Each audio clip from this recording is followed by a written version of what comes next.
All right, good evening. It is 6:04 on November 16th. This is the regularly scheduled meeting of the Somerville Planning Board. With me tonight, I'm Amelia Aboff, Vice Chair of the Planning Board, acting chair for this evening, and with me tonight are our clerk, Jahan Habib, Michael McNeely, and Luke Schuster. Pursuant to Chapter 2 of the Acts of 2023, this meeting of the Somerville Planning Board will be conducted via remote participation. A video recording of these proceedings will be available on the city website or by emailing planning@somervillema.gov. We have a number of items up tonight, which we'll try and go through two procedural items just quickly.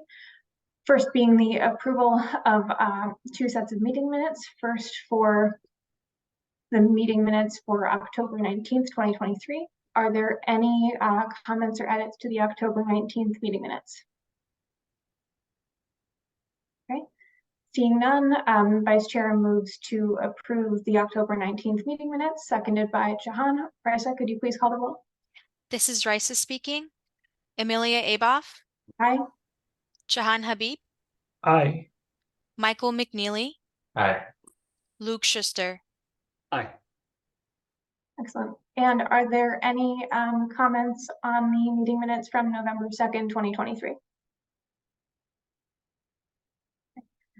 I actually did have one modification I was going to ask if we could make on those to staff, if we could please reflect in the discussion of the MBTA Communities Act zoning compliance that we were also looking at the use of a special permit for an affordability mechanism for the NR district. I know it's a minor modification, but I think an important one to be able to follow through on.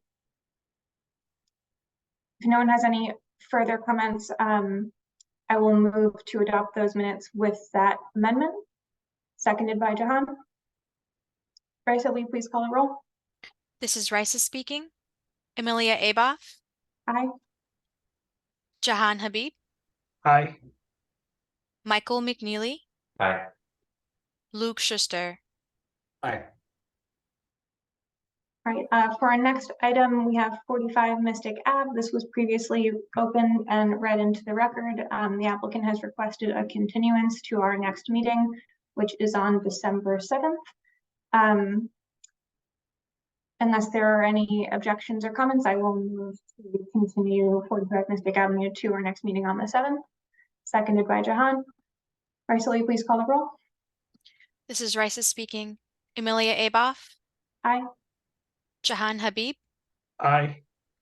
Michael McNeely. Aye. Luke Schuster. Aye. Thank you. All right, we're going to go slightly out of order here because we have limited time with Andrew, who is the case planner for two of the items that are up tonight. So I'd like to next please take up 28 to 44 Broadway. This was also opened at the last meeting, but we have not yet heard discussion of the proposed major amendment to the previously approved plans. I'm not sure if Andrew wants to give an update to us on this to start, or if the applicant team wants to open, but yes, Andrew. Thank you, Madam Vice Chair. I have no comments at this time. I'm just here more to hear if you all have comments for me that I can answer and or provide any sort of other information. But maybe we can have the applicants provide a presentation quickly, and then if you have any questions, I'm here to answer those. Thank you so much. Thank you. Raisa, do we have members of the applicant team? This is Raisa speaking. If the applicant team can please raise their hand. That way I'm able to, I see Jordan Smith. Jordan, you have been unmuted. You are self-muted on your end. Good evening, everyone. Can you hear me? We can. Hi. Thanks so much. We do have a short presentation that if I can figure out how to share my screen real quick, I will bring up to go over the proposed in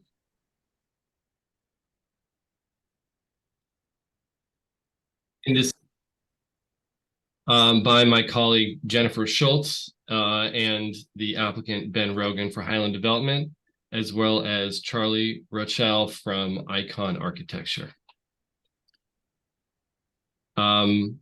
I seem to be getting an error that the host has disabled participant screen sharing. This is Risa speaking. You should be able to share your screen right now. Okay. Thank you. Can everyone see my screen now? We can. Okay, so I think as you all may remember, this is a project that's been before you before in about mid-June of 2022.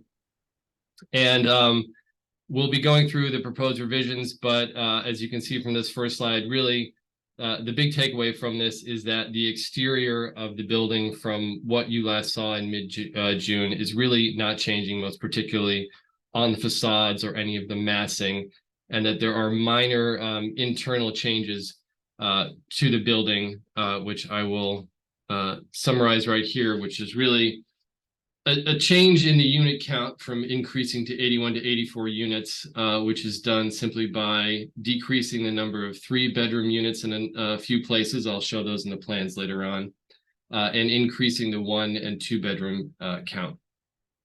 The other request has to do with the transformer room. In the original approval, this was a matter that for any change to the transformer room would require coming back to the planning board for approval. As the layout has changed slightly, which I'll show later on, we're coming back for that approval, but also think that we're very close and would like to discuss changed language to the amendment so that minor design changes as we work through Eversource moving forward would not trigger having to come back as a major revision to the planning board. The third item is a Blue Bike station. This is really just changing slightly the location and not splitting the bike station up into 3 sections as we had originally provided, but into 2 per city staff comments. It has to do with MBTA and Blue Bike passes, and a request that those be brought back in line with the mobility management plan, which requested instead of 1 year, which is currently a planning board amendment addition, I should say, to what was in the mobility management plan, which only reflected 1 month Blue Bike and MBTA passes.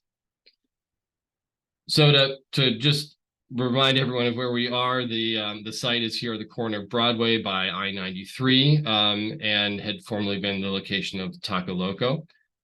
And the proposed project, these are the same as had been brought before the board last year, a 6-story residential building with ground floor activated retail along the streets.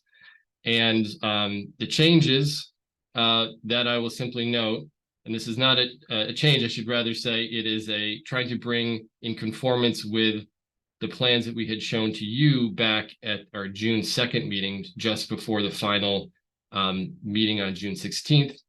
There had been some comments on the exterior that there were some rust-colored paneling, which I think you can see on the upper right-hand corner here. The planning board had indicated there were too many materials and wanted to see those pared back, and we had shown this rendering, which takes out those rust-colored panels. And I'm simply noting this because if you look through the packet we provided, it will show that the exterior material pages had changed to remove those rust-colored panels. And so that is simply a request on our end to bring in line the previously filed plans with your comments. That's the same here as well, removing the rust-colored paneling. And then on this view, as we'll see, is the one change, it's not to a facade, it's towards the side of the street here, is with the transformer room, providing additional door access panels for the larger switchgear and utility pads for the transformer so they can be accessed from the side of the building. And we'll go through that in plan. Regarding the changes to the unit count, those, as you can see, I think they have a little key plan on the bottom here, are being made to go from 81 to 84 by simply changing the 3-bedroom units on 3 floors to a mixture of 1 bedroom and studios. So those are those changes carried up from the second to the third to the fourth floor. And the only other change being a reduction from this 2-bedroom unit to a 1-bedroom due to expanding the fitness area. Those changes in terms of the unit counts, we feel, we're back and explaining this because residential use requires a special permit. And so changing the unit count was something that we had to come back to discuss with you. We think that this change really is in line with providing more and additional housing units, which is something that Somerville, I think we all can agree, really needs. And especially with Metropolitan Area Planning Council discussions talking about how any increase in units, especially in 1- and 2-bedroom units, can decrease pressure for single folks who might otherwise crowd into larger 3-bedroom units to be open for families to move into.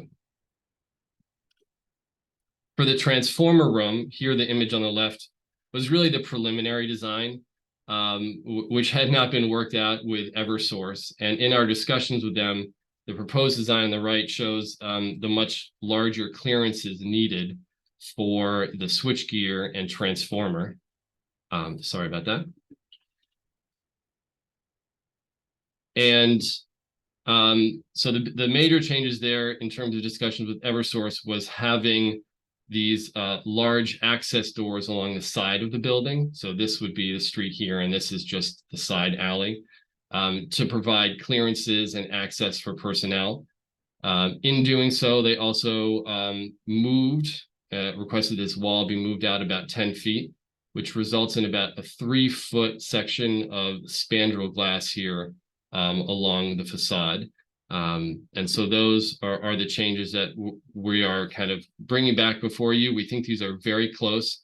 They are in line with what Eversource is asking. I think, as you may also know, it is often a challenge to coordinate with them, and these aren't fully finalized. And so the language that we are requesting to be changed in the amendment is not that any change in the utility room would require coming back before you all for approval, but rather that if the location of this room were to change in some significant way, i.e. we were to try to move it to another portion of the building, which would really have an impact on the facade and the design, we would come back before you, and that otherwise, for more minor changes and adjustments that may be made, we would bring those back before planning staff to make sure that they also find that they are in line with the current design.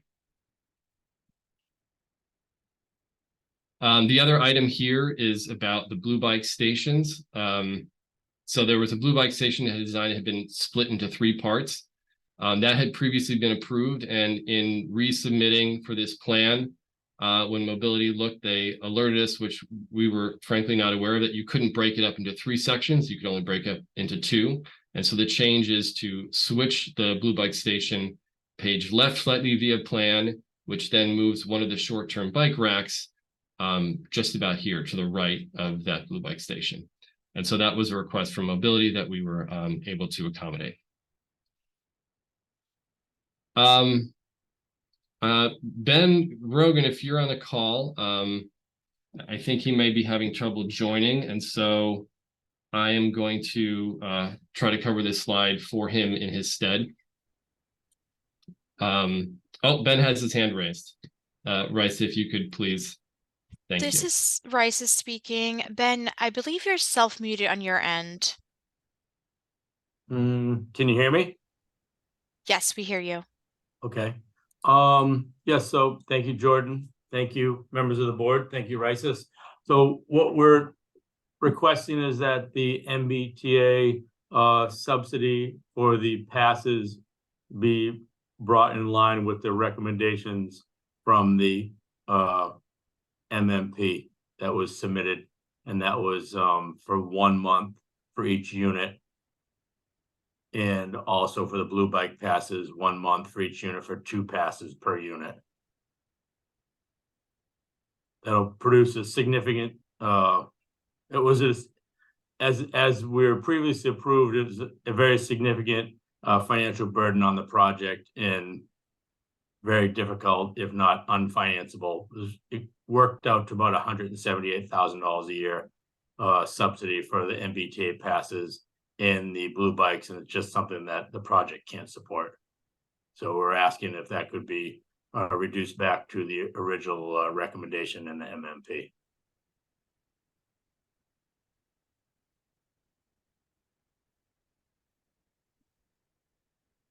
So thanks very much. We are happy to answer any further questions that the board might have. Thank you. Thank you very much for that presentation and update. I know that we have Andrew for only another 10 minutes, so I'll ask my fellow board members if there are any questions that we have for Andrew or for the applicant before we take public testimony on this.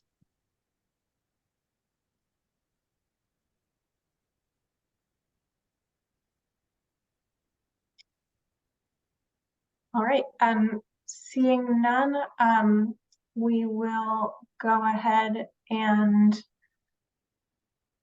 open it up to public testimony for anyone wishing to comment on this amendment.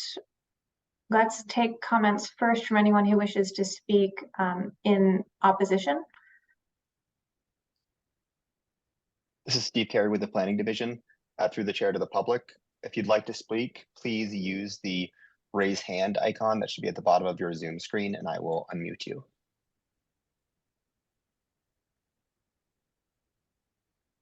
Seeing none.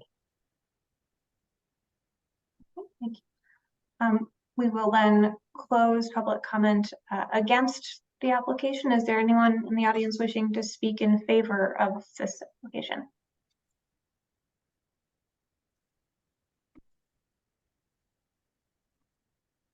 This is Steve Carey in the Planning Division. Again, seeing no hands raised.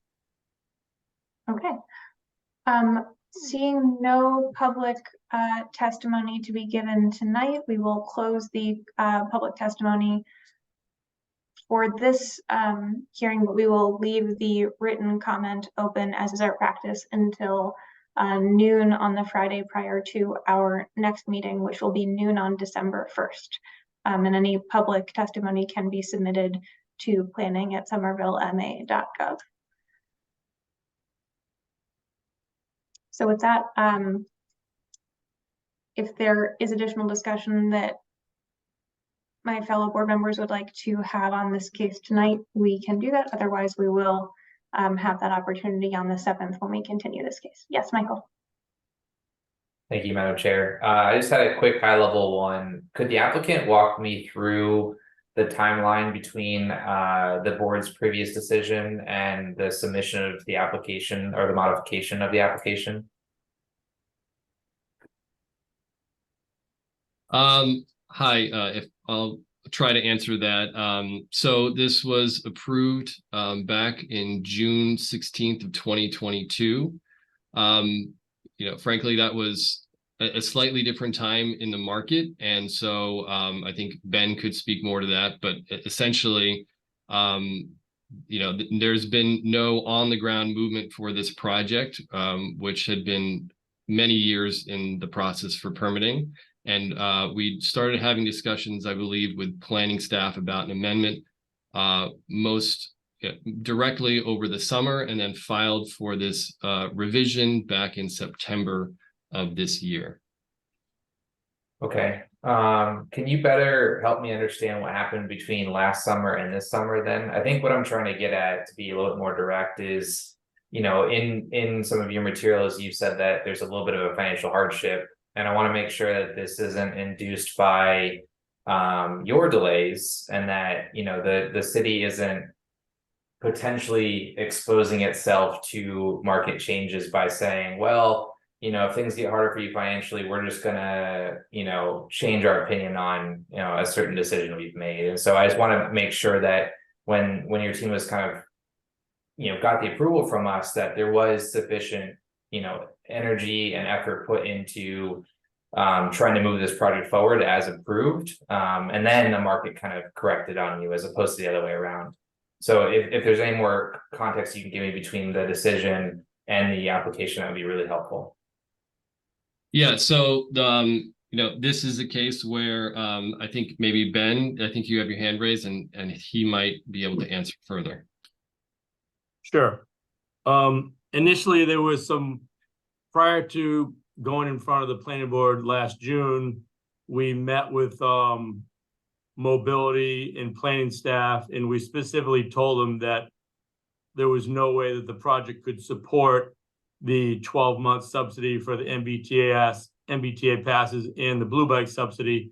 And somehow, and it was never really even discussed it was discussed briefly at the planning board hearing. And then the board directed the conversation more toward the reduction in parking as being the method by which to discourage automobile traffic. And when the board voted, there was only one condition over and above what had been submitted that they were going to write into the decision, and that was the reduction of the parking. And then when we got the decision, we did see that the 12-month subsidy was still in there. So we were kind of taken back by that. We weren't sure how quite to get that corrected. So there was some back and forth on a couple months as to how best to do that. And then meanwhile, we started our construction drawings and getting our pricing going. And we thought initially that this amendment could be done through a de minimis change and not have to go through the major amendment process. After a month or so back and forth on that, it was determined that it needed to be a major amendment. So we had to start this process again with the neighborhood meetings and so on and so forth. And of course, as we've been ready to start construction the whole time. We're in for building permit. The building permit can't be issued until this 81 to 84 unit matter that's before you now is either approved or rejected by the planning board so that they can sign off on the building permit. But we've been ready to start construction for a while. In the meantime, as all this has been going on, construction interest rates on construction loans have tripled. Land values have been cut in half. All our equity has gone up in smoke in the project, and it's a very difficult time right now to finance a multifamily project. So we're doing the best we can to try and keep things moving. And we're still excited about the project. We're still committed to the project. We're local. My office is right in Ball Square. It's going to be a great project for the neighborhood and for East Somerville. We've had excellent support. So many of our neighbors have come out over the years, in all these different iterations to continue to support the project. And we're just grateful to have the opportunity to try and, finally put this to bed and get going. Yeah, thank you for that thorough response. I definitely appreciate that. Things are moving a lot these days from an interest rate perspective. So I get that. And so just so I 100% understand your position here. So when the board made its decision last summer, you weren't expecting that condition to be placed. That was kind of added without your understanding of the application as contemplated. Okay. Yes, and maybe it was some sort of misunderstanding or whatever, but we're surprised by it, and we were trying to figure out how to get that reversed. And so we tried to figure that out, and it seemed to be we had to go through a different process. It couldn't be handled like administratively. Okay. Sorry, go ahead. Michael, if you agree, I was just going to turn to Andrew while we have him to ask if he could sort of confirm that that's the process that he feels was the case on the staff side. So, Thank you for allowing me to. Thank you, Madam Chair, through you. So I'm not going to speak on behalf of Director Lewis, who looks at these plan revisions. I believe she was really the one at that time. I wasn't assigned to this case until it was triggered as a major amendment. Does that answer your question? I think it creates a follow-up for our next meeting, but Sure. Thank you very much. Yeah, I will. I'm sorry, Hopefully, Michael, back to you. Director Lewis is on vacation right now. She will be back by that meeting, so I'll be able to get a more thorough answer for you. Thank you. Thank you so much. Sorry to interrupt you, Michael, please. You interrupt me anytime. I appreciate your thoughts. And I had a very similar question actually, so thank you. I guess just one last question, if I may. Are the unit changes kind of also tied into these market changes from interest rates, or are they also from going market rates, or is it a combination of both from your perspective? Again, the reason why I want to kind of understand this is again, if there was a like self-inflicted delay to get to a point that now the city has to approve a plan that it didn't necessarily like originally, I want to make sure that that isn't something that the city is exposed to, but instead that, you know, is something that was induced by another process error or something like that. So if you could just help me understand if those are financially connected or not. Am I unmuted? Yes. So I'm sorry, didn't quite understand the question, but just to describe the 81 to 84 unit request. Again, these multifamily ground up development deals are very difficult to get them to pencil now. So really even a slight change and a slight increase in revenue really helps the pro formas and helps us with the ability to get financing. So it was really just a function of trying to get the proper investor returns that we need to attract the equity in order to get the project financed and get funding to start construction. So really just fine tuning a little bit, getting a better understanding of the market. You know, initially I think we submitted, we were at 96 units, then we cut down to wherever we were at 81, and now we think the magic number is at 84. Okay. That's all for now, Madam Chair. Thank you. Thank you. Does anyone else have other questions for the applicant at this time? Shahan. Thank you so much, Madam Chair, and thank you to applicants for providing that presentation. So, you know, just similar to my fellow board member McNeely, you know, I also have similar concerns about, you know, should the planning board grant the approval, what would the timeframes look like in terms of development on the site? Because I do hold some concerns and reservations. I know that the market is changing. There's been significant shifts since last summer, but what we would ultimately like to see is development, and for development to occur at a reasonable pace. So I would love to get some thoughts to the extent possible. Again, this is not presuming that the planning board will grant an approval. Just want to understand what the timeline looks like. If the applicant comment on that, that would be really helpful.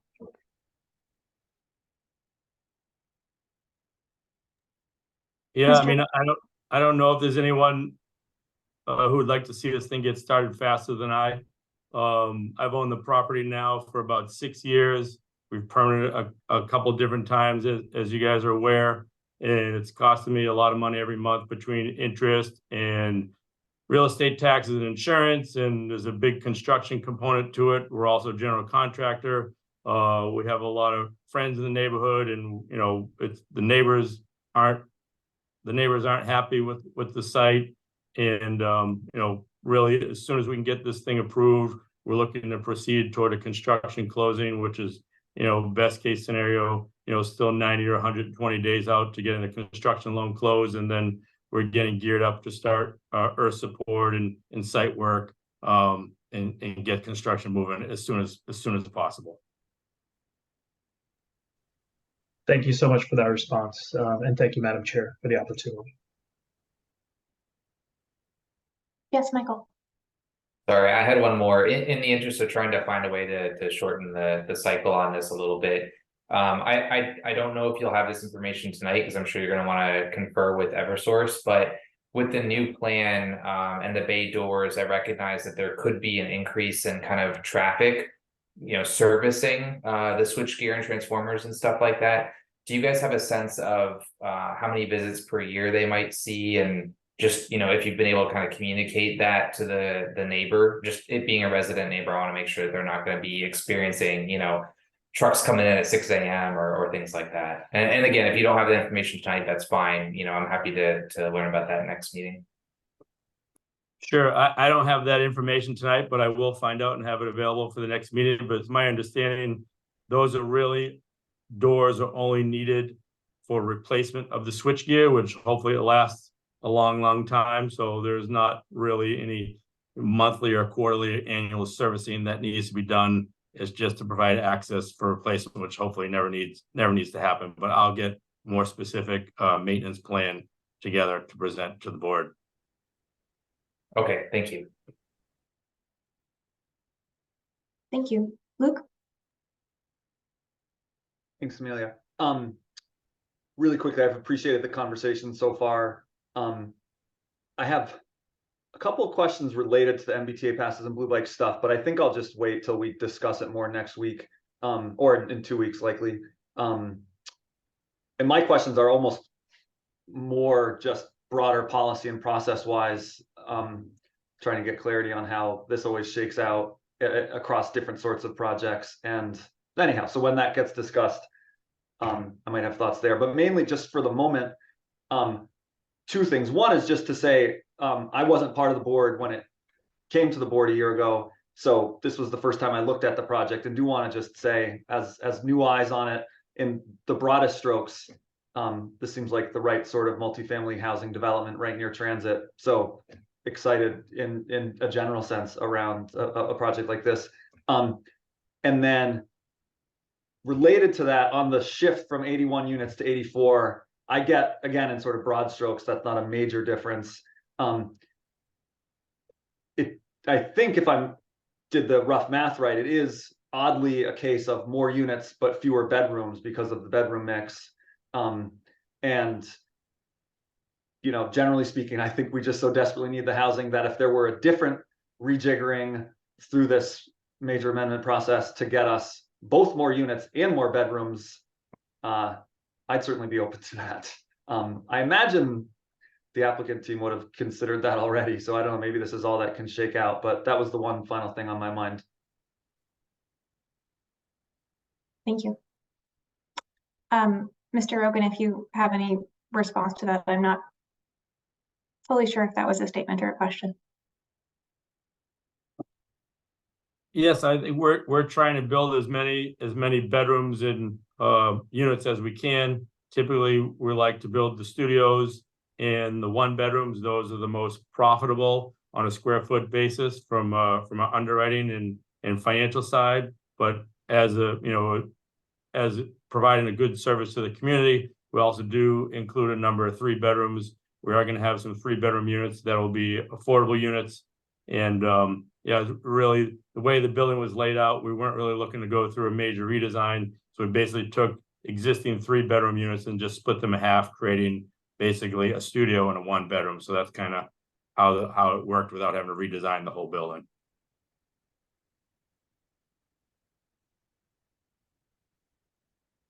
I had a few questions for the applicant team that I'm wondering if you can either discuss or be prepared to discuss in a subsequent meeting.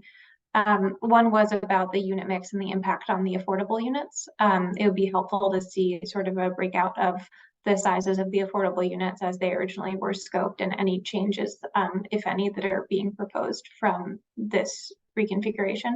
Is that something that you are prepared to talk us through this evening?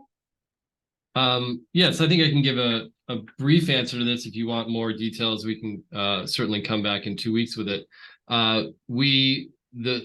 There's really no change in the affordable units. In fact, there is an increase with this in the fractional payout. And we have already run the affordable units by those persons who review that in OSPCD. We originally had a slightly different layout, actually, for which units we were going to change from 3-bedroom to 1 and studio. And after having discussions with them, in order to make sure that none of the affordable units were clustered in any way in certain parts of the building, we ended up on this layout that we've currently showed you. So those decisions have all been sort of in consideration of the impact of the unit change on the affordable units themselves as approved by OSPCD. Got it. Thank you. The other question I had is, I believe there was some discussion about loading and bike lanes and striping on the frontage of this building. And I'm wondering if you might be able to provide a plan or diagram in a subsequent meeting that would show us where the relocated bike racks are proposed to be in relation to those places where we're counting on access between the entrances to the building and any loading areas. I'm sorry, I couldn't quite put it together from the plan set that was provided, whether the change to the bike rack location would impact that, and it would be helpful just to understand. Yes, well, so the change in the bike rack, we can show that in a subsequent plan next in 2 weeks, if that will be helpful. Thank you. The only other thing I would just like to add is that I can appreciate that it seems to have caught you by surprise that this condition for the Blue Bikes passes appeared in the final decision, but it is fairly clear in the staff memorandum with the recommendations that we were working off of. And I guess I would just like to clarify for my fellow board members the clarity with which that past staff memo was drafted, because the slide that you pulled up describing Mobility's approval of it conveniently does leave out the explicit recommendation from Mobility that they recommended strengthening the transportation demand management measure by requiring the applicant to subsidize those transit passes for a longer period of time. So I don't think that what you really were showing us was the full story in Mobility's feedback on that. And I'm sure it's something that we will discuss at greater length in our subsequent conversation. So thank you, and I understand we'll certainly be discussing this again in 2 weeks. I think what we would come back to is that I believe in those recommendations, it was from planning staff. It reiterated that the mobility department said that they were, again, comfortable that the 1 month passes were adequate for the building, but that if the planning board wished to add additional lengths to those passes or further reduce parking, that it would be within their prerogative to do so. That, I should say, I think what we are happy is that when we came back to discuss this further with planning staff and mobility in their latest staff recommendation, their recommendations are to either have no 1 year passes, right, to go back to the mobility management plan of 1 month MBTA and Blue Bike passes, or to have the 1 year passes be only for the ADU units. In both cases, those are their recommendations this time around more clearly, and we're sort of very happy to see that. And so, you know, at this moment, we are really here just trying to move this project forward with this new investor, and having sort of everything lined up. I think we're all just really trying to be able to bring forward this project, which has been many years in the making, but to actually put it there to change what is currently a vacant lot into much needed housing for the community. And so we're really, I'd say, coming here looking forward to make sure that we can make this project happen. This board understands, as well as any group of Somerville residents that you can find, the importance of housing and the need for housing in our community. And I'm sure I can speak for my fellow board members in saying that we'd like to find a way for a project like this to move forward. That said, the fact that you've modified your design does not create for you another bite at the apple about conditions that were thoughtfully constructed at the recommendation of planning staff, following a great deal of community concern about traffic and circulation in the neighborhood. I am reading a memo on this screen, and I can read it out loud if you'd like, that pretty explicitly identifies that it was Mobility's recommendation that the MMP and TDM measures be strengthened by having those subsidies last for longer than a month. I understand that market conditions have changed. I understand that a year may be excessive, but I would encourage you to give some thought, possibly between now and the 7th, to what measures might be manageable that align with the spirit of that original recommendation. Perhaps it's not a year, perhaps it's not a month, perhaps there's somewhere in between that we might land. Again, I'm sure we'll have more discussion on this. I just want to call that out. Yeah, and I should say we have had a number of discussions with the planning staff, and you know, we're glad to see that they did put in one of their recommendations that having 1 month was going to be adequate after going back and talking with mobility.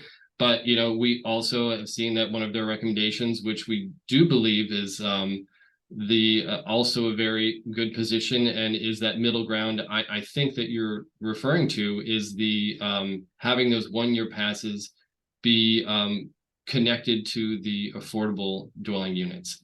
I think also, which is an important note about those dwelling units for the affordables, is that they are the ones, and I think I'm speaking about this correctly, that are often provided with a first right on parking in the building. And so by providing those units with 1-year passes is actually related to a reduction in traffic and vehicles in the area.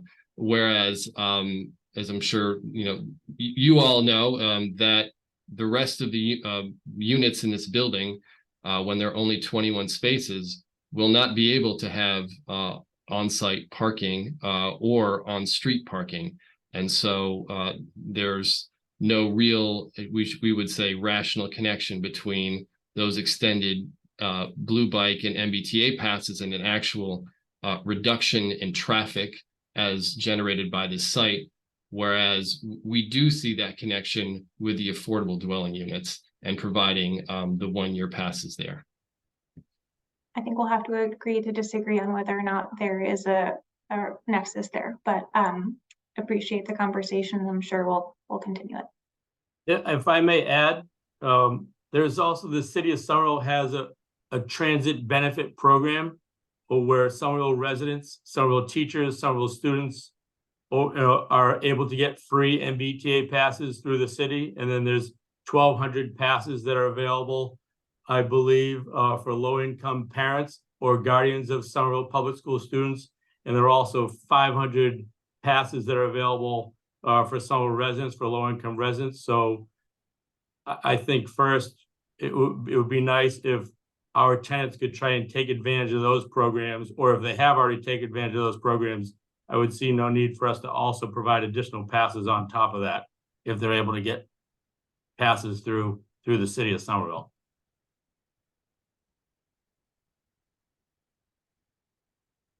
I would ask that the board consider that as well.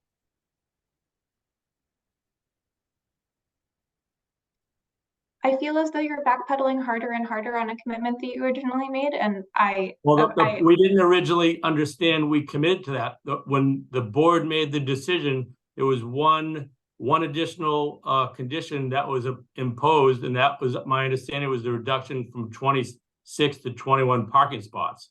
We would have never agreed to that MBTA pass, a program we specifically stated we weren't going to. It wasn't really discussed at the hearing, and now here we are a year later. We can't get finance for the project. This is a major problem, and we're asking for some flexibility. That's all we're doing. Understood. Thank you. Do any of my fellow board members have any other items for discussion on this evening? Okay. If not, we will pick this up on the 7th. Thank you very much to the applicant team for the conversation and the presentation. I will move to continue 2844 Broadway amendment to the meeting on December 7th, seconded by Jahan. Raisa, will you please call the roll? This is Raisa speaking. Amelia Aboff, Aye. Jahan Habib, Aye. Michael McNeely, Aye. Luke Schuster. Aye. Thank you very much. Jahan? Thank you so much, Madam Chair, and I apologize before you move on to the next item on the agenda. I just wanted to state for the record that I have missed the November 2nd meeting of the planning board. However, I did have the opportunity to watch the video recording of the meeting, as well as submitting an affidavit. My apologies, I should have mentioned this earlier at the start of the meeting, but I appreciate the opportunity to do so now. Thank you very much. You're welcome. All right. We were next planning to take up 32 Prospect Street, which was again opened at the previous meeting, but which we have not yet heard. Are we expecting an a presentation from the applicant on this item? I see a few raised hands. This is Rice speaking. I see Daniel Brennan's hand raised. Daniel, you have been unmuted. You are self-muted on your end. If you are the presenter, please let me know so I can make you into a presenter. Thank you, Risa, Madam Chair, board members. My name is Daniel Brennan. I assist Life Alive with their permits and licenses, but I do also have Alex Chan and Brian Timko from Life Alive Organic Cafe that are going to actually do a full-on presentation. I'm just going to do a brief intro if I may. Absolutely, thank you. Sure. So, like I said, my name's Daniel Brennan. I work with DPB Design, and I assist Life Alive Organic Cafe with various permits and licenses in the greater Boston area. We're here today seeking special permit approval for a formula business use. Life Alive currently has 10 locations, all in Massachusetts, the most recent of which opened in Dedham. So that just brought them over the threshold to classify them as a formula business. They also have a location in Davis Square. We held an abutters meeting on August 8th. The presentation got a favorable response of support, and we also received support from our Ward City Council member, Ben Ewing-Campen. The space is just over 3,500 square feet. And our tenant space has 71 interior seats and 24 exterior. But at this time, I would like to turn it over to Alex and Brian to give a presentation on what the space would be like.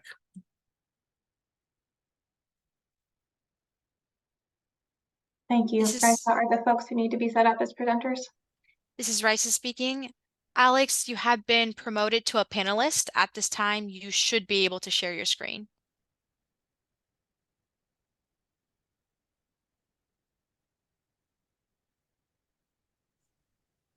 Hi, this is Alex here.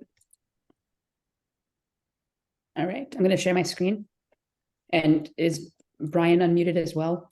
This is Rice speaking. Brian, you have also been unmuted. You may be self-muted on your end.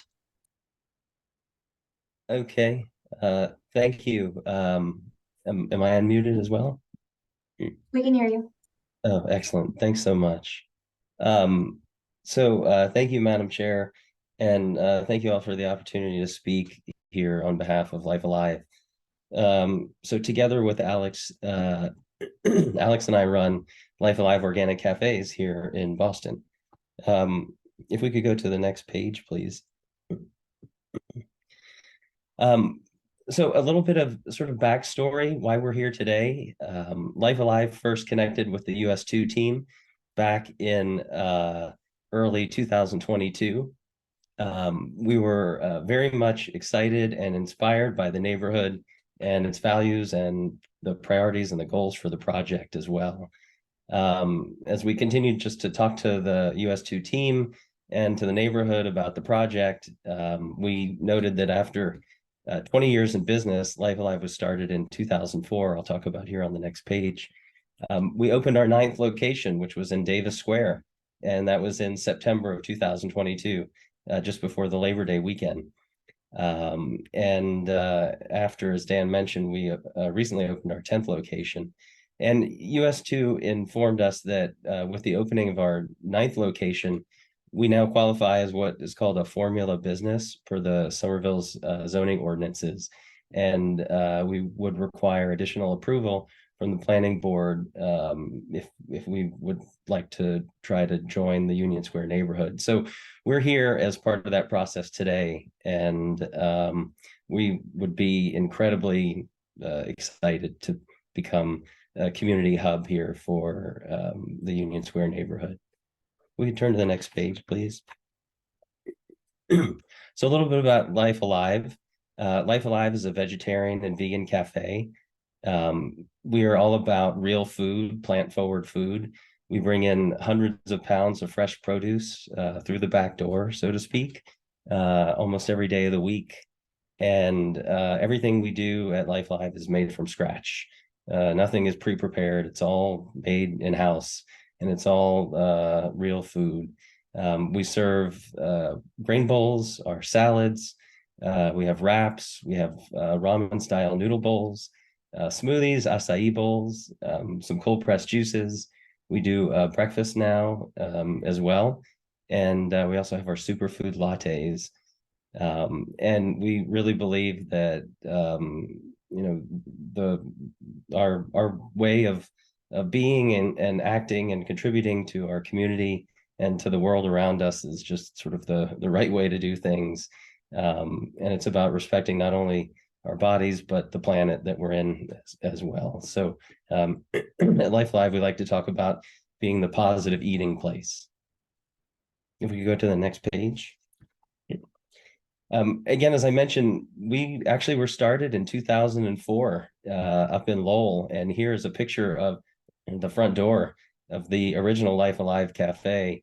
And go to the next page, please, Alex.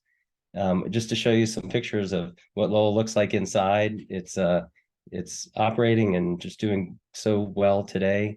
It's a beautiful old building built in 1840. You can see our dining room here on the left, and on the right side is a famous or infamous the bathroom at Life Alive. The tub is still there, and we filled it with rocks and plants, and it's just sort of a really neat oasis that everyone likes to take photos of and post online. So we thought we'd share that here. And our 9th cafe here in Davis Square. We were so excited to become a part of the Davis Square community, sort of overlooking the square right next to the T station. There you can see the Life Alive and our little patio outside. We worked with a local artist to put together these murals on the column over wraps, which came out really neat. And everyone was really excited to have that as well. We go to the next page. Just to give you a snippet into what Life Alive in Davis Square looks like. If anyone has been there, you can see photos here on the left and the right. We take sort of the art of design and color very seriously. Every Life Alive is quite unique, very different. You can see here on the left our banquettes. We have plugs and pillows and comfortable places to sit.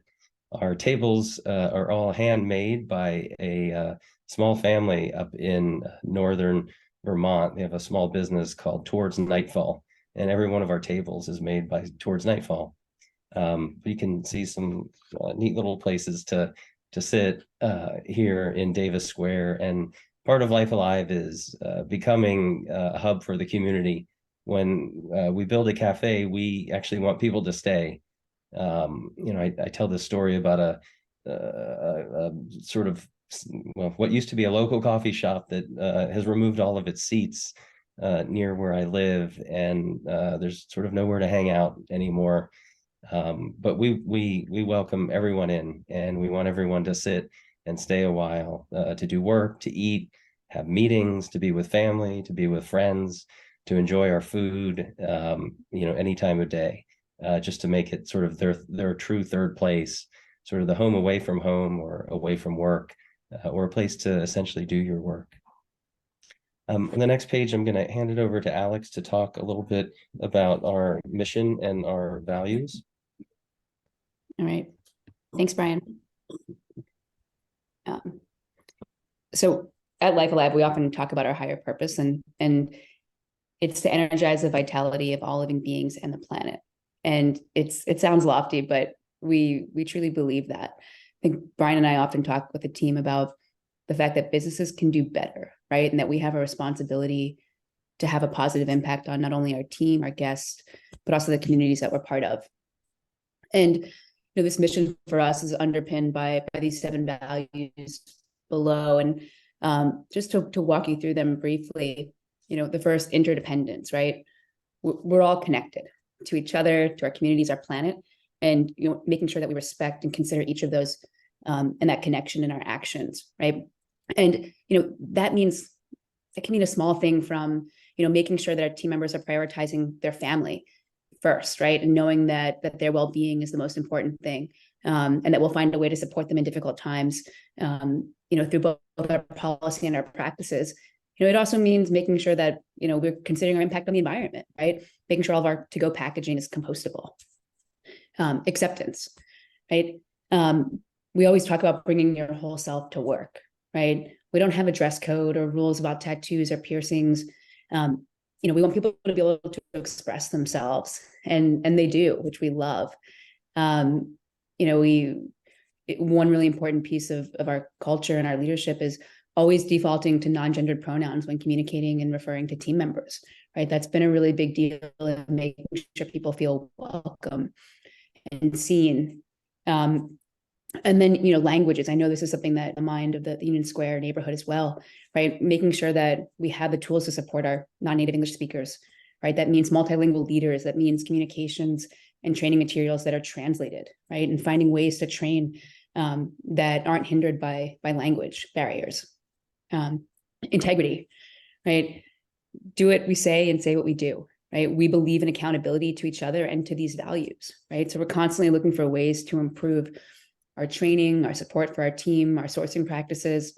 It's everything from incorporating sustainable transportation practices into our travel policies to, really going out of our way to source ingredients from minority-owned vendors, right? And I mean, being transparent about that. Presence. To us, this is really, listening, eye contact, making sure that we know each of our team members' names, that when we walk in there, they know they're valued. It means, we have a practice internally of at every meeting, we have a centering activity and we share a quote or a question. And the goal is to share and connect with each other and really be in the moment. And we try to really bring that not only to our team, but also to our guests and the interactions with them. Participation, right? This one, we believe, goes hand in hand with presence. And we want to be a place where people are engaged with each other, with the restaurant, with their civics, right? We encourage our team to go vote and give them time off and incentives to do so. We make sure that they've got paid time off for community volunteer work. And then pleasure, right? We want people to take pleasure in our food and our spaces and be inspired by them, right? I think you saw in the pictures that Brian shared and a couple more coming up. We love those moments of curiosity and learning and creating a space where people can do that and really foster connections with both the space and each other. And then finally, empathy, right? This really underscores all of the other values for us, right? It means always starting from a place where we see the best in each other, right? Where we listen, we work to foster a culture of feedback, and we really prioritize that development and coaching with our people. So what does that all mean, right? It really means being thoughtful in our decision making and making sure we're considering our team, our guests, our environment every time we make a decision, right? It means we're looking to find ways to support and promote engagement, right? This is our organic purchasing and sustainability efforts, right? But it also means building the right tools to support our teams and encouraging them to bring their whole selves to work, right? And that's honoring every individual's identity, right? Making sure that we're creating a safe place and a place where everybody can learn, right? Translating all of our materials, respecting individual pronouns, and really helping to taking care to build connections with and fostering an environment that our teams are proud to be part of. And we think that that'll translate really well to the Union Square neighborhood. Brian's going to share a little bit too about our menu next. Great, thanks. I don't know how to get my camera on.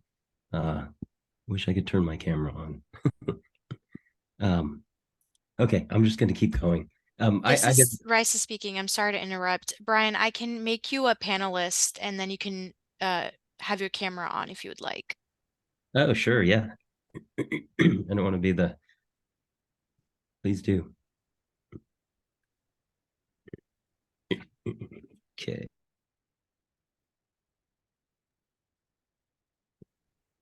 Okay, is my camera on? No. How about now? Wonderful. Okay, thank you. Thank you, Raisa. I could talk about our food all day, and I promise that I won't. I'll keep it brief. We're open all day at Life Alive. We're open from 7 in the morning till 9 o'clock at night. We're open 363 days out of the year. We are what we do is rooted in hospitality. It's taking care of each other, is what hospitality is all about. And so much of what we do is through our food. Some pictures here of our food. You can come in and order. You can order online and come in and pick up your food if you want to take it home or to an office or somewhere to eat. But you can see here our waffles here in the bottom left, or our famous Rainbow Harvest grain bowl, sort of on the bottom right there, or the Green Goddess. We could turn to the next page.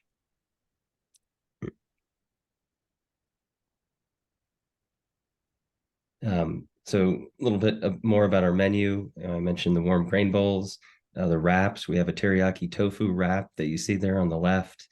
Some of our fresh salads. There was the Living Caesar that you see there, and our ramen style noodle bowls or udon noodle bowls. Let's keep going. Our fresh cold pressed juices, our acai bowls. We have a line of acai bowls here as well. Keep going. We make handcrafted teas. As you can see, there's our lemon ginger mint tea. We've got our wellness lattes, iced and hot. And we've got matcha latte, a watermelon cooler here as well. Keep going. And everything is just made from real fruits and vegetables. And design matters a lot to us as well. I'm going to show you a couple of pictures here of a couple of our different spaces, and you'll see how they're all unique. It's all about trying to design something that works with the community that we're in. We'll go to the next page. Just some pictures here. On the top right, that's another shot inside Davis Square. The bottom left is our cafe in Salem, which just finished up an exciting Halloween season. And the bottom right there is our cafe that we opened in Kendall Square. But every place is so special to us, every square inch of it. Go to the next page. So we wanted to share a little bit about our vision for our space in Union Square. So just to orient us, right down the street from the new Station Plaza that opened, we would be at the corner of Bennett Court and Prospect Street right here. And, this is a view of the outdoor space and the entrance to the building that we're planning. And you can see some of the design elements. Our patio, really want to make sure that complements the public seating along the Station Plaza. This would be our main entrance here, opening up onto that walkway. And one of the things that we really tried to think about in building this and designing it was, how do we make sure that we're integrating with the building, the environment around us, right? So, it's the rounded slats above the doors and under a sign, right? We loved how they complemented that movement on the exterior of the building, and then as well as sort of the plaza designed by Ground Ink. I know they had tied into the inspiration from the Miller River, and so we love the idea of being able to sort of continue that inspiration. But the goal here with the outside is really to invite people in and spill out onto the public, the public patio and Station Plaza, and really be part of that vibrant community out there. Brian's going to walk us through briefly just our initial plans for the inside. Yeah, great. So when you walk in this cafe, you see what we call our drinks bar, so to speak. We don't serve alcohol, obviously, but we want a place that's sort of inspiring and all about our handcrafted beverages there. We use many natural materials. For example, that's all just natural cork tile all over that wall there. Again, you see our tables here. They're the same tables made by the small family company in Northern Vermont. All the colors are different and unique here for the Union Square neighborhood. This is sort of our what we call the dining area. If you want to keep going, Alex, the next page. Looking down sort of towards the windows, but towards the far end of the cafe, that round feature we have there, we call it our Oculus. And we like to incorporate the Oculus into anything we design. It's sort of like a window into the soul, is how we think about it. And we have little cork penny tile that goes all around that. And it's sort of framing up what we call the lounge area, sort of towards the back area, back half of the cafe. You want to scroll down to the next. So now you've walked all the way down to the far end of the cafe, and you're looking back through the Oculus towards the other side.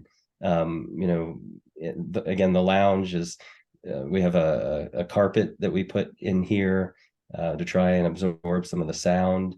Everyone eats in here, they work in here, they talk in here, they meet.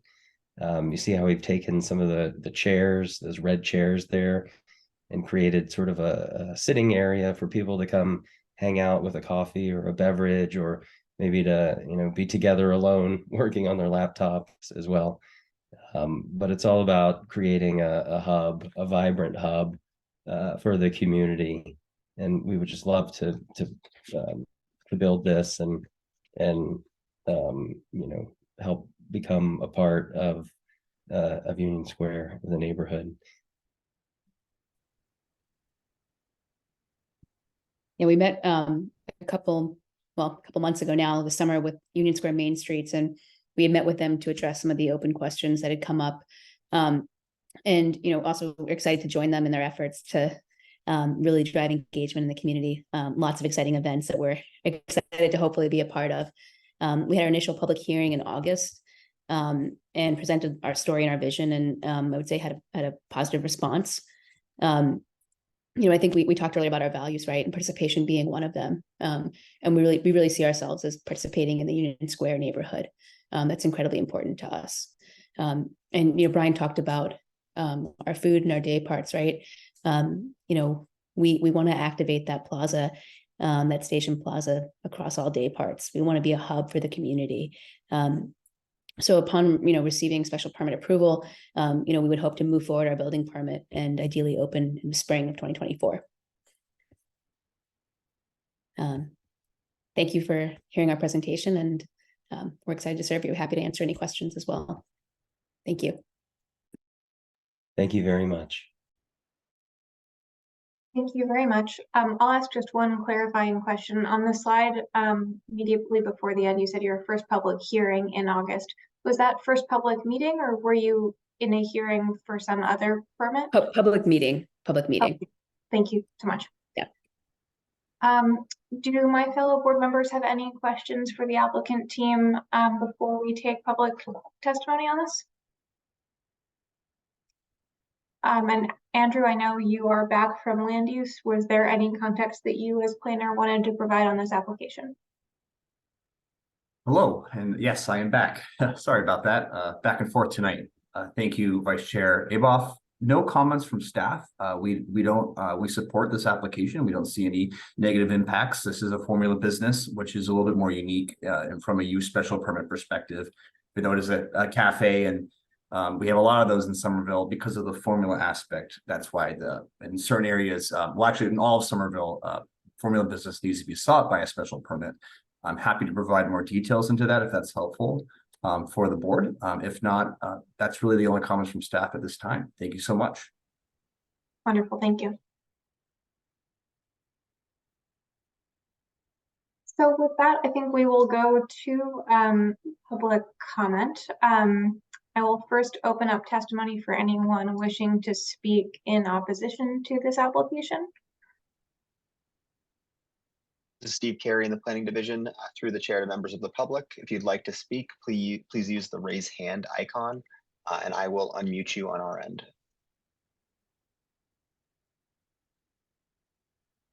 Seeing none.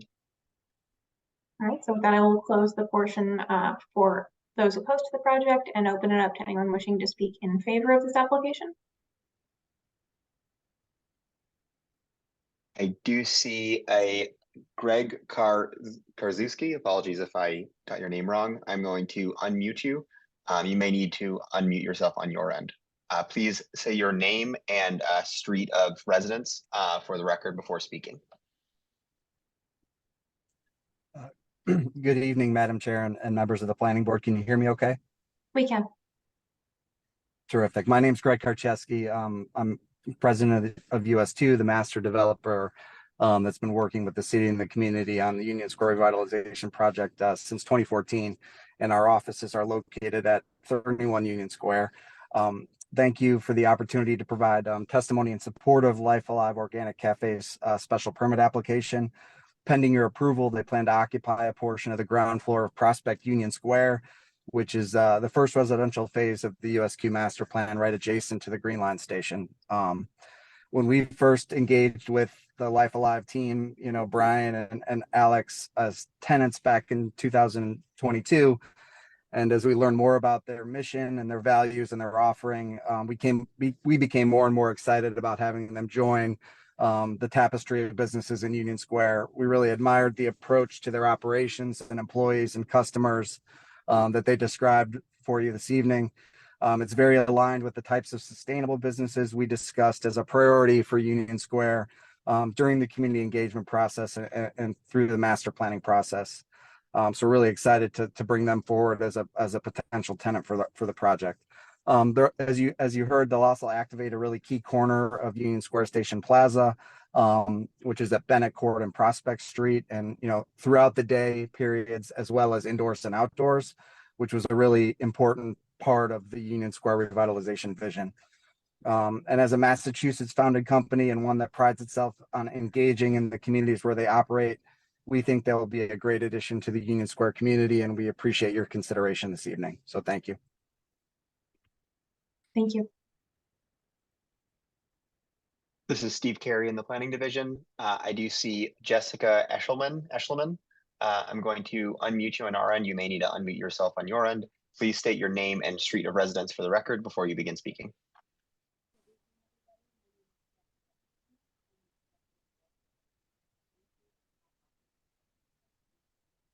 Jessica, we can't hear you. You may need to unmute on your end.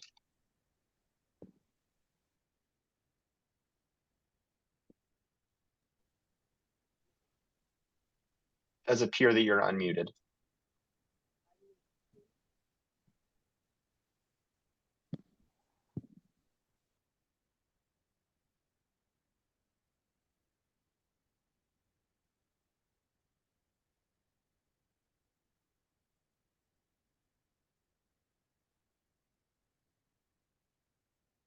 And Jessica seems to be having some technical issues.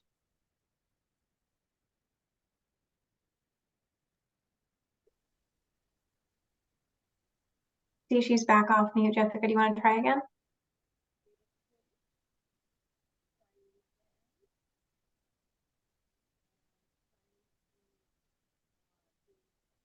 Jessica, we cannot hear you if you're trying to speak. Oh, I do see you may have just joined via a different. I remotely unmute you. Let's see. You should be able to unmute on your end. Okay, my fingers are crossed. Can you hear me? Yes, we can. Thank you. Excellent. Thank you all for your patience. Sure. Be sure to state your name and street of residence for the record. Thank you. Executive Director of Union Square Main Streets. Our office is located at 366 Somerville Avenue. We are a nonprofit that's been serving independently owned businesses, about 200 of them currently, for 19 years now. Okay to proceed? Mm-hmm. Thank you, Madam Vice Chair and honorable members of the Planning Board. I have comments that I'll be sharing on behalf of our Board of Directors.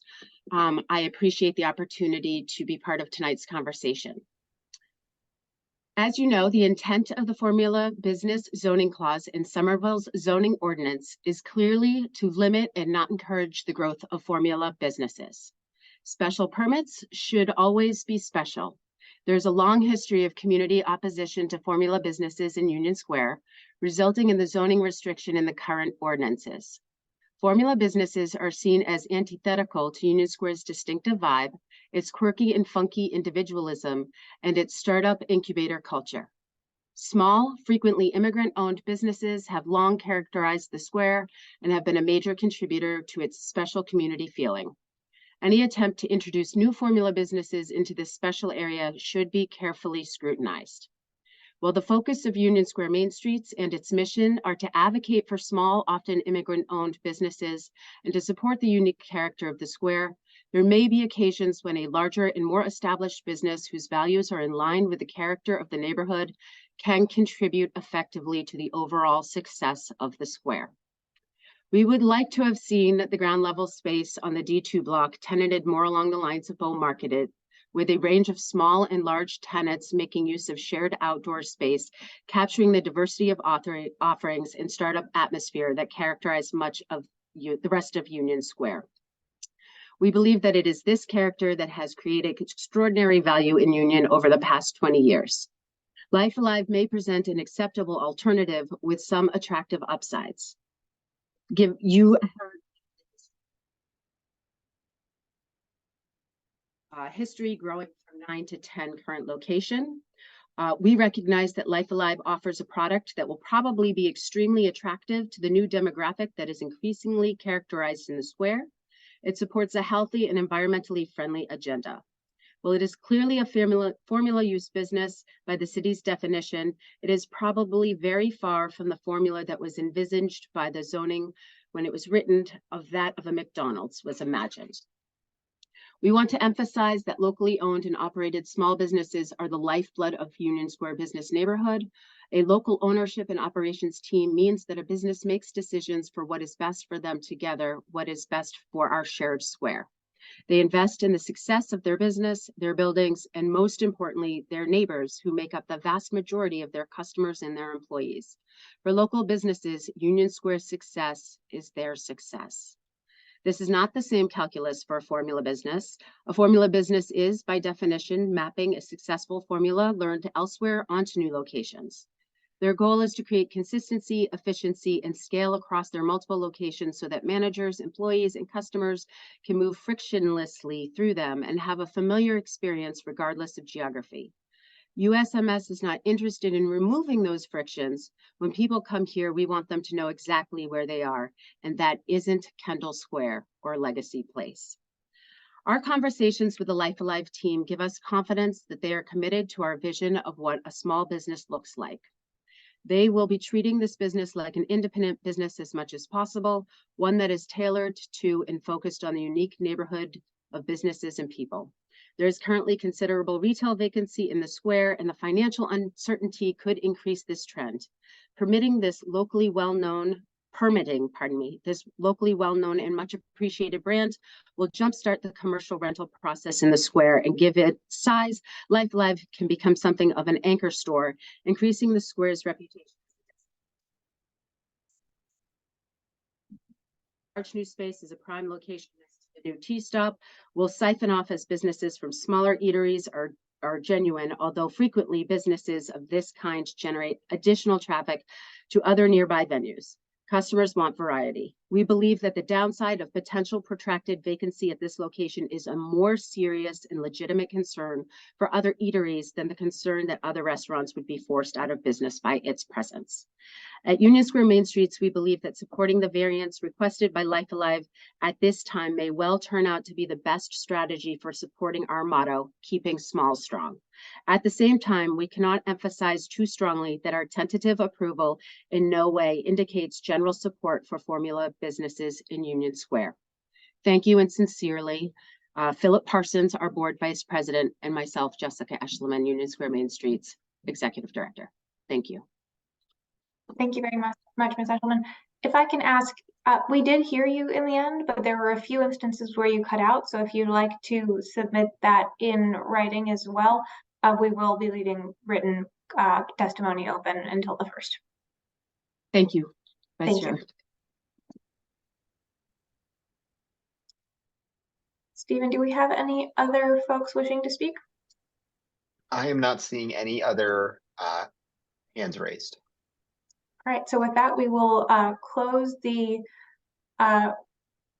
testimony period for testimony this evening. We will leave the written testimony open until noon on December 1st. Any comments can be submitted to planning@somervillema.gov. I am happy to have discussion amongst the board and any other questions we have for the applicant at this time, but I will say, as was just indicated, while I think this is a really straightforward application in a lot of ways, it is this board's practice in most cases to leave written testimony open until for another week and to resume cases at a second meeting. And I'm going to do that here strictly out of concern for not setting precedent for other formula businesses that I think may require more scrutiny in the future. So with that said, we won't be taking a vote on this tonight, but happy to discuss and have any questions in the meantime. Yes, Luke? Thanks. Appreciate the presentation, appreciate the thoughtful testimony. I'm very inclined to support the project. Your comments, Amelia, about the practice of waiting 2 weeks is helpful for me. At some point, I'm not going to keep saying as a new member because it's been 6 or 8 months that I've been on the board, but I'm glad this is coming up because I've wondered a few times about how do we really need to continue the practice of punting something for 2 weeks if we actually have received lots of input through a variety of channels through prior stages of the process before it gets to us. So I don't know, I'm just using this as an opportunity to ask the question out loud, like, might there be some revised approach to our process? I really do appreciate the instinct to want to treat projects with uniformity, but a common theme we do hear from projects is just, oh, well, there was each of these, there are many stages a project like this goes through, and if many of the different bodies things have to go through take a couple weeks, it's 2 weeks on its own doesn't feel like a lot, but it really can add up over the course of a project. So I do not have a concrete proposal here, but sorry, I tend to agree with you, but as the vice chair who is acting chair for this evening, I also did not want to set a precedent that would feel like it was obligating our chair to a different set of patterns. So I apologize to the applicant team for the fact that you are this odd test case that will drag us out another 2 weeks in a way that is perhaps unnecessary. So I appreciate that. I'm mostly rambling without a concrete, alternative to put on the table, but maybe just a question to any of the longer standing members or even planning staff, like how was this practice established? Is it part of our rules, or is it just it became the practice and then it was practiced and then we reference it as our practice, but it's actually just an informal agreement that's been passed along? If I can begin to answer, there are definitely cases where we have voted on opened a case and voted on it in a single evening. They've usually been relatively minor amendments to projects that were non-controversial to begin with, or something like signage approval, where there's where the impact on an abutter or a neighbor of a decision being made that they hated and didn't opine on wouldn't be particularly impactful. I think that would be the threshold that I personally feel like we've used in the past, although no one's articulated that in that way before. And so we do try to be as inclusive as possible in the public process of providing written comment. And I think that process also probably stands from when we were meeting in person, when it was much more difficult for folks to provide live testimony because not everyone could be present at City Hall at 9 o'clock on a Thursday night. And that may be a cause to revisit that practice. But simply the fact that we don't have a way to have written testimony open before a case is formally opened, I think is part of it. But I'm happy to defer to planning staff for a more fulsome answer to that. This is Risa speaking. I can address that in the best way that I can. This is more of a practice of our current chair to allow as much public engagement as possible.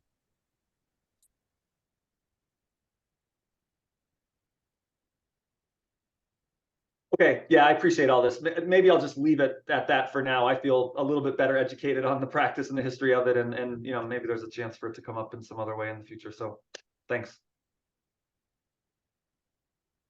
Certainly something we can pick up in a future meeting. Michael? Thank you. I just want to take this opportunity to highlight some great things I saw tonight. So first off, I'm obviously also very supportive of the application, especially under the condition I saw that you would not necessarily be transferring this to another business should they try to fill your shoes in some way. I very much believe that this, if we were to move forward with approval, would be approval for your business specifically. You have a great community that you try to build around you, and for that reason, I, as one member, am very supportive of this application. I also would like to commend you for presenting and turning your cameras on. I think sometimes we get lost with these blank squares, and I really appreciate being able to see you as we were going through this presentation. So thank you for that. And finally, you know, one thing that I also want to highlight from your presentation is how focused you were on how people engage with your space. And I think sometimes, especially on these larger projects that come to the board, that gets lost. And I think that's really important and something that I would encourage future applicants for all kinds of things that come to this board to consider more going forward. So thank you again for being a great example to our community and to applicants in general to come to the planning board. Thank you.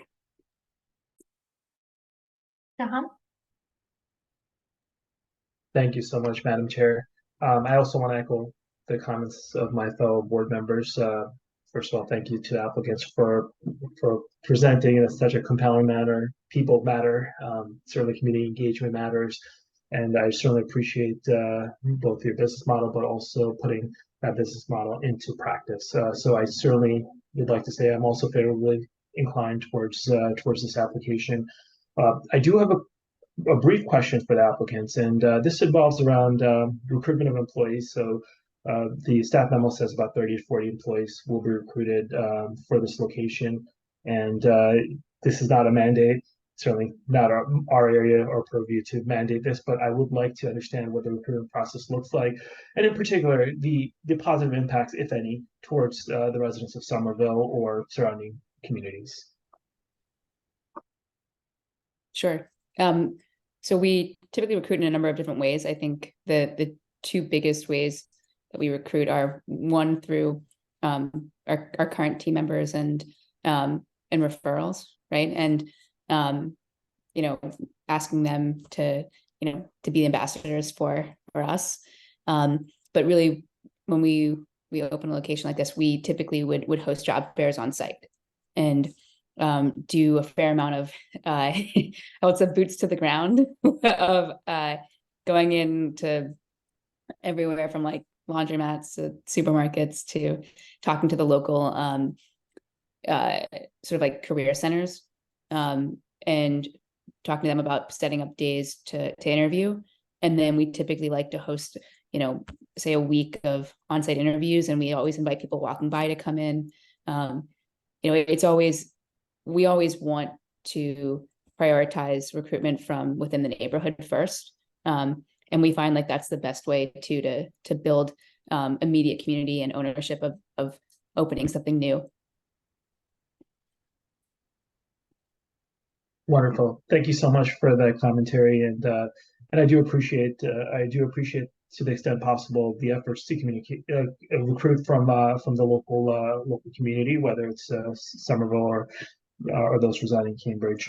We are Somerville Planning Board, so we'll of course talk about the Somerville residents, but I take a larger approach here. So again, I want to thank you for your presentation this evening, and thank you, Madam Chair, as well. Thank you, John, for that good question. I do have one question for the applicant team. Just I I recall when this building was originally being permitted that there was a lot of back and forth about how loading would be handled in the retail spaces. And I wonder if you could just remind us how, with what I imagine to be a relatively sort of high volume operation, how loading will be handled. Is it through that interior court or? Andrew, yeah. also, yeah.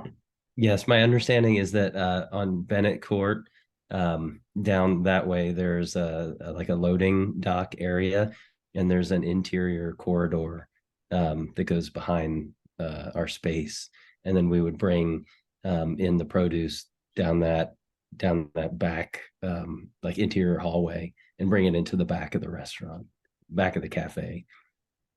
That's coming from the other side of the court. A truck is coming through the other side of the courtyard in that case. Correct. Yeah, that's right. Thank you. I'll just echo what some of my colleagues have said, and this was a very clear presentation. I think that you addressed a lot of the concerns that are typically had about formula businesses and your efforts to sort of make this location personalized to Union Square. And I know that's something the community is definitely looking for, as the Union Square Main Street statement articulated. I think that it's a fantastic use in terms of activating that corner at all hours, which is something that I remember in the original US2 permitting was very important, given the T station being there and the sort of newness of the development across the whole block. So I appreciate the plan to have a service that sort of truly covers all corners on that front. And last but not least, the poetic quality of putting a vegetarian restaurant in a building that has become locally known as the Bacon Building strikes me as quite good. So thank you for that. If there are no other comments or questions for this evening, we will continue this to the 7th, but I don't expect there to be a lot of additional discussion. All right, so with that, I will move to continue the application on 32 Prospect Street until our next meeting on December 7th, seconded by Jahan. Raisa, would you please call the roll? This is Raisa speaking. Amelia Aboff, Aye. Jahan Habib, Aye. Michael McNeely, Aye. Luke Schuster. Aye. Thank you very much. Thank you, Madam Chair. Thank you, everyone. We appreciate your time this evening very much. Thank you.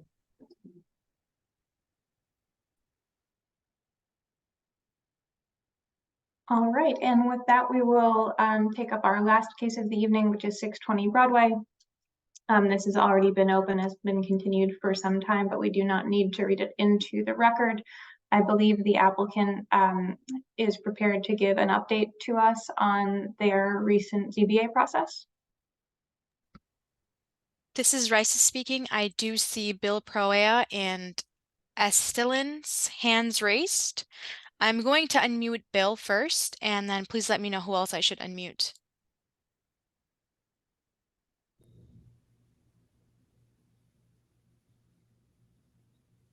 Can you hear me? We can. Oh, great, thank you. I think Estelin would be the other person for now. And we have a couple other team members here if the questions arise, so maybe that will work for the immediate presentation. This is Raisa speaking. Who will be the presenter for tonight so I can make that person a panelist? Yeah, Estelin would be the one. He'd probably have some updated plans or material to show at some point. Thank you, Raisa.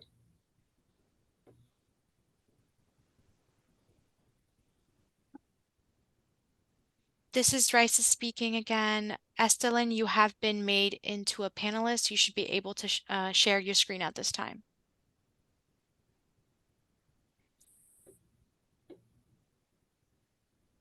So I can go right now. I'm not sure there's anything to show at this point.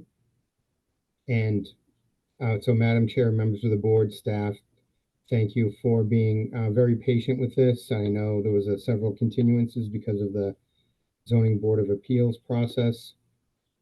I think the staff memo of November 8th sums it up pretty well. We did have a hearing on November 1st before the zoning board.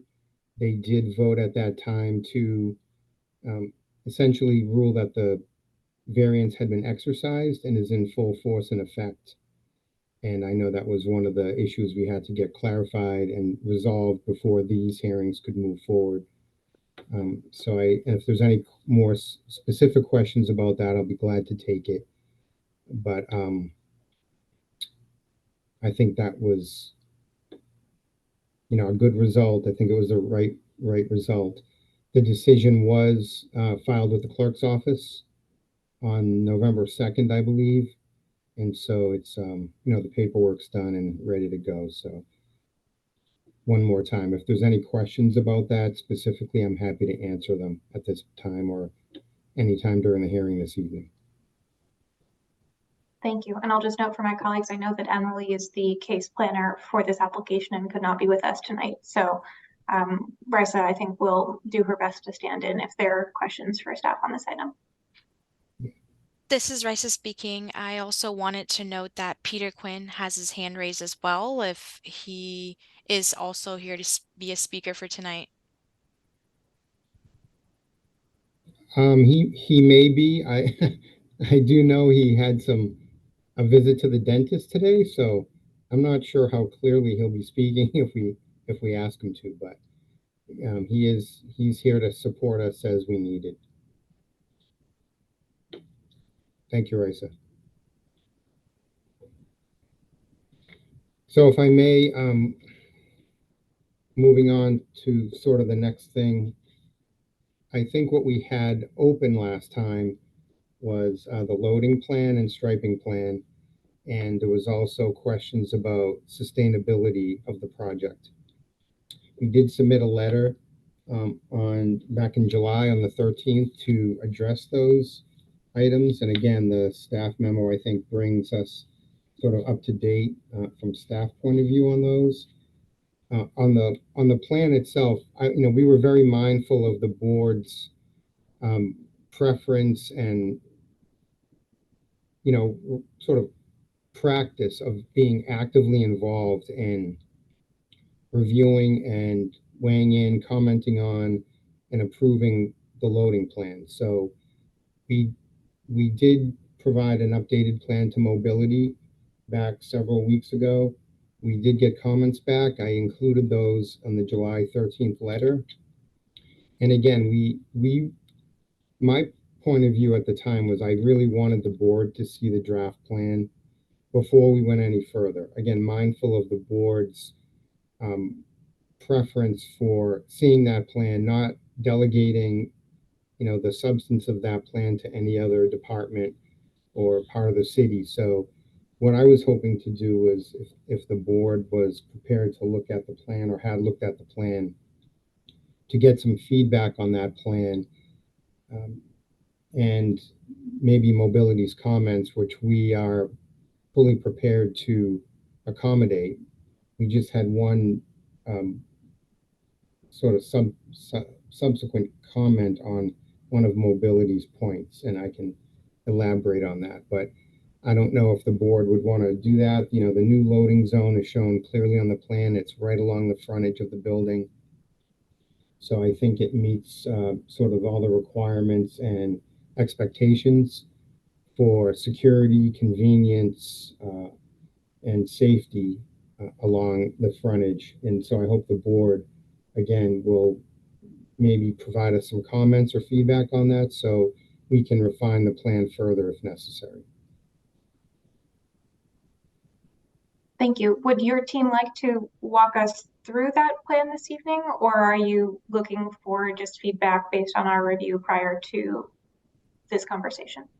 We could walk you through it if Estelyn can pull it up and sort of describe it for you, and I can also weigh in as necessary.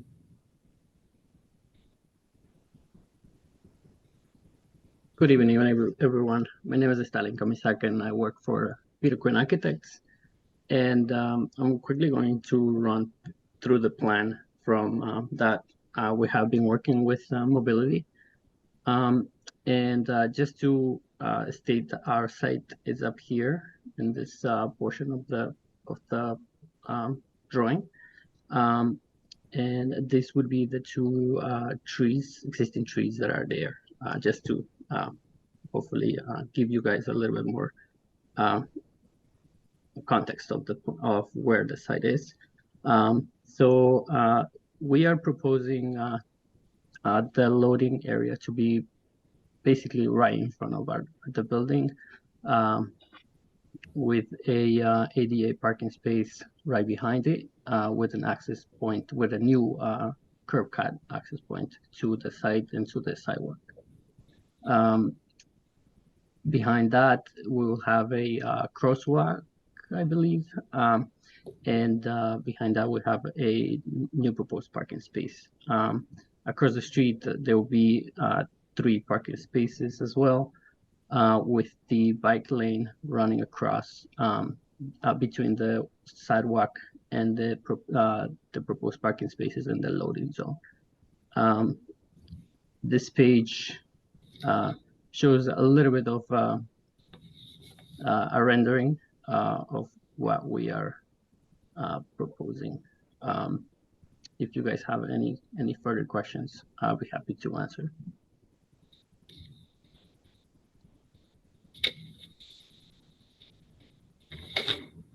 Thank you. Do any of my colleagues have questions this time?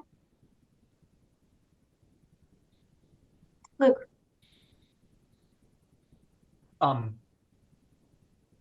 My recollection from last discussion, and I think it's already been referenced, was that a key piece of the puzzle here was other sections of Broadway were getting redesigned by the city on a slightly asynchronous time frame. And so I just want to check, I guess this is most to the planning team.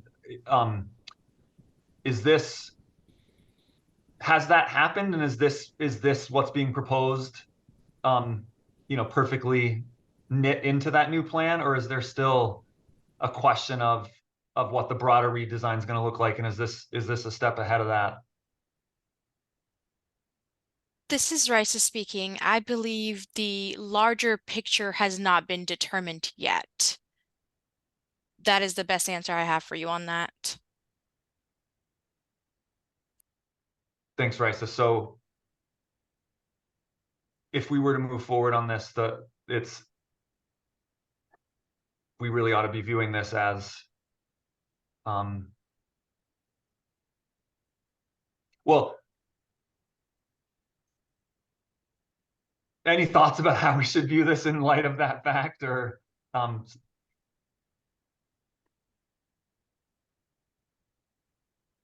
I guess I'm also, as I'm asking, I'm trying to recall where the concerns about these being misaligned timing wise were coming from. Maybe that was not from the planning team as much as it was from the board ourselves. Maybe we'll just leave that out there, and if anybody else has thoughts on it as we discuss further.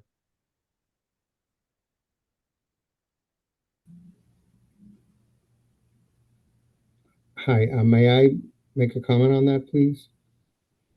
If it's okay with the board? Please. Thank you. I obviously can't speak for mobility or, the city, of course. I just look at the comments we got back from mobility, and my impression of the process we went through during the summer was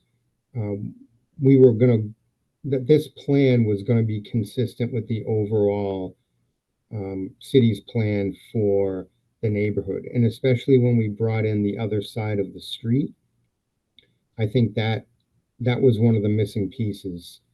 And our scope now has expanded to include, as I said, the other side of Broadway. And so I feel like this is consistent, but we can get obviously some feedback on that from mobility. Again, we have to, reach back out to them. And that was our plan after getting comments from the board this evening and from staff, if they have further comments. Because obviously this is still in draft, and we wanted to make sure everyone had a look at it before we went too far and put some elements in here that may not be acceptable to everyone that needs to review this. So I hope that helps a little bit, but of course we'll follow up with more definitive answer on that one. Thank you. I wonder if Estelyn, you're able to remind us where on this plan I believe there is at least one bike rack that was proposed for the edge of the site or perhaps on the sidewalk? Yes, of course. I will show you the proposed plan that we have. So we do have to modify, I believe, a little bit of our plan, and we have to update obviously our plan based on the new drawing that we got from our engineer. But the bikes that we were proposing would be basically next to the new curb cut that the drawing from the engineer is showing. So it will be over here, and that's the bikes. And I appreciate very much the sentiment that you were waiting on any further comments from this board before advancing further, but I just want to make sure I'm clear from a process standpoint. This has been submitted in sort of an informal way to mobility, but there has not yet been an updated TAP submitted. Is that correct? Yes, exactly. Again, because some of the figures and some of the narrative will probably or will have to be changed once this loading and striping plan is close to final or final. Yes, Madam Chair, that's correct. And you mentioned at the outset that there was a piece of feedback that you'd received feedback from mobility that you planned to integrate, and that there was one piece of feedback you'd received that you had concerns about. Could you talk about those comments? Yes, thank you. So the comments we did include in the July 13th letter, and those comments are still the ones we're working on. So we will be able to accommodate all of those, of course. On bullet 3, they're not labeled, but it's bullet 3, which mobility is asking us to taper the 35-foot travel lane a little bit at the east end of the project. We'll do that as clearly as much as we can, and I think it just there was no dimension that mobility provided us. It was just a design request, and we will clearly do it as to the extent we can, and that we maintain safety. And of course, mobility will take a look at that. And the fourth bullet was, there was a suggestion that if you look at the plan between the proposed ADA space, the handicap space, there's a 5-foot buffer between the space and the loading zone. So mobility was asking us to eliminate the 5-foot buffer and use that extra space, plus shifting the loading zone a little bit east to gain an additional parking space along the frontage. And our initial analysis of that was, we're not sure there's enough room to do it because of the hydrant that's there, but we will take a look at it, and if we can fit it in and it's safe and we get proper clearances, we will definitely do it. And we will show, of course, the math to mobility. But that was the one we felt like we just didn't want to say, yes, it can happen. We wanted to take a little bit more time to study it and discuss it with mobility. Thank you. Michael. First, shout out to Estelyn for the camera. Thank you. You might have heard me earlier. I appreciate that. Next, actually, is more of an education question for myself. So I recognize that there are unique conditions for loading here, right? You could potentially be either loading, unloading cash. You could also have products coming in and out. I wanted to know if you could just talk me through a little bit if there's any time sensitivity to those actions. And I know this is a little bit of an edge case, but I really want to make sure we're thinking through this.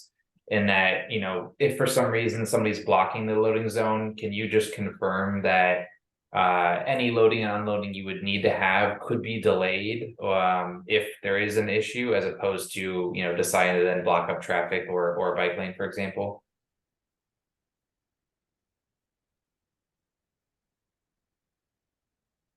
I believe Bill will be able to answer that more adequately. Yes, for the record, I'm trying to turn my camera on, but I'm incompetent. I don't know how to do it. I appreciate that. Thank you. I'm sorry about that. Yes, I don't think that the loading is different than another retail establishment here. That, you know, there are tolerances for contingencies like that, and you know, you can wait until the loading zone is clear. You know, there are remedies, I guess, through public safety in the city to have people removed that aren't supposed to be there. So I don't anticipate anything peculiar for this business that would be different than any other retail business. Okay. Thank you for that education. I just want to make sure there wasn't an issue here that would encourage us to say have 2 loading zones or, you know, something like that. So thank you. Sure. Thank you. Can I ask, when was the last time you spoke with Mobility about this? I guess I'm aware that it sounds like this turn of the plans went back and forth in July. Have you been in touch with them more recently? We have not. We have not followed up with them further on these comments. We did reach out to them once the zoning board had made its decision, but you know, I acknowledge that's a compressed amount of time, and you know, I didn't expect them or necessarily. Yeah, I expect that they'd be here tonight. I just did want to let them know what our schedule was, and to, you know, so let them know as well that we were going to be here tonight, discuss it with the board and staff, and get right back to them as soon as possible with additional changes that would come out of this meeting and to address their changes. But no, we have not done any other drafting or response to their comments from that July timeframe. Thank you. So I will say from my perspective, I do think that this revised design achieves the level of safety and non-conflict with the planned bike lanes that I was hoping could be achieved here. So thank you very much for going back to articulate that, because I think this is a really important thoroughfare and one that needs this level of attention. I would think that as a next step, it would be good to get some additional clarity from Mobility on the alignment of this proposed marking plan with their intended restriping of Broadway, especially understanding that in the last 6 months that planning process may have advanced. I don't expect that that will result in a need to go back to the drawing board on this, but I think we'd feel more comfortable probably moving forward with that confidence. I wonder if that's something where, Raisa, we might reasonably ask someone on Brad's team to join us at a subsequent meeting to just talk through it a little bit. This is Raisa speaking. I can definitely ask a Mobility staff to be present at the next meeting.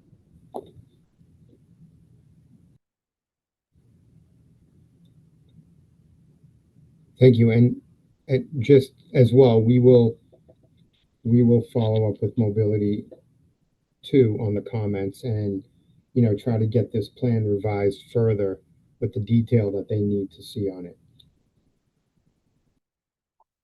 Thank you. Are there any other comments or discussion of this application for this evening? Michael.